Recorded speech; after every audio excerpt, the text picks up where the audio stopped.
बाजार में हरियाली वापस लौटी है, थोड़ा-सा उत्साह लोगों का बढ़ा है, लेकिन क्या अभी भी ये भरोसा हो सकता है कि हम वापस नहीं फिसलेंगे? क्योंकि जिन चिंताओं के चलते फिसल रहे थे, आज आपने बहुत सारे नए फंडामेंटल फैक्टर्स भारत के पक्ष में गिनाए। लेकिन इससे पहले जो कुछ हो रहा था, ट्रम्प साहब का टेंट्रम अभी कम से कम 2 हफ्ते तो बचे हुए हैं ये देखने में कि वो इस दौरान क्या करेंगे? नहीं, डेफिनेटली यही जो सबसे बड़ी जो अनसर्टेनिटी है दुनिया भर के बाजार जिसके कारण काफी चिंतित है, वो ट्रम्प साहब की रोज की स्टेटमेंट है। मतलब अब इस तरीके से एक अमेरिका के प्रेसिडेंट जो दुनिया के सबसे पावरफुल व्यक्ति है, दुनिया की सबसे बड़ी कंट्री, बड़ी इकोनॉमी के प्रेसिडेंट है, वो आज कोई एक डिसीजन लेते हैं, किसी पे टैरिफ इम्पोज करते हैं, 6 घंटे बाद उसको रिवर्स करते हैं। तो इस तरह का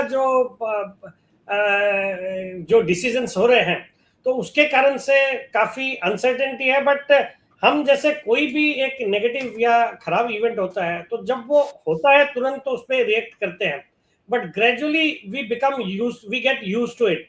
जैसे आप रशिया यूक्रेन का अगर क्राइसिस देखें, तो शुरू शुरू में काफी उस पर हम बातें करते थे, काफी बाजार रिएक्ट करते थे, बट आजकल कुछ नहीं होता। वैसे ही हम इसराइल और मिडिल ईस्ट की टेंशन्स को वैसे ही भूल गए हैं। वैसे ही मुझे लगता है ये जो रोज रोज के ट्रम्प के भी जो बयान आते हैं, उनको बाजार ने बहुत ज्यादा सीरियसली लेना बंद कर दिया है।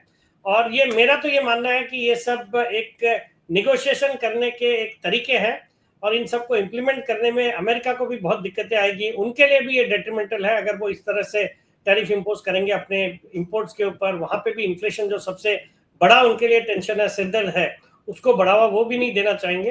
But I think it's only, मतलब वो चाह रहे हैं कि हम ऐसे निगोशिएट करें कि आप अपनी इंपोर्ट ड्यूटीज वगैरह हमारे गुड्स पे कम करो।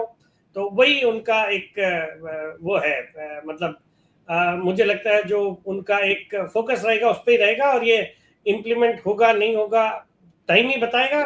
बट वहां के भी लोकल जो सीईओ, लोकल इंडस्ट्रियलिस्ट सब परेशान है इस तरह के रोज रोज के बयानों से। I think sense would prevail, और ये 2 अप्रैल की जो उन्होंने बातें करी है, let to 2 April come, but मुझे लगता है थिंग्स शुड बी ओके।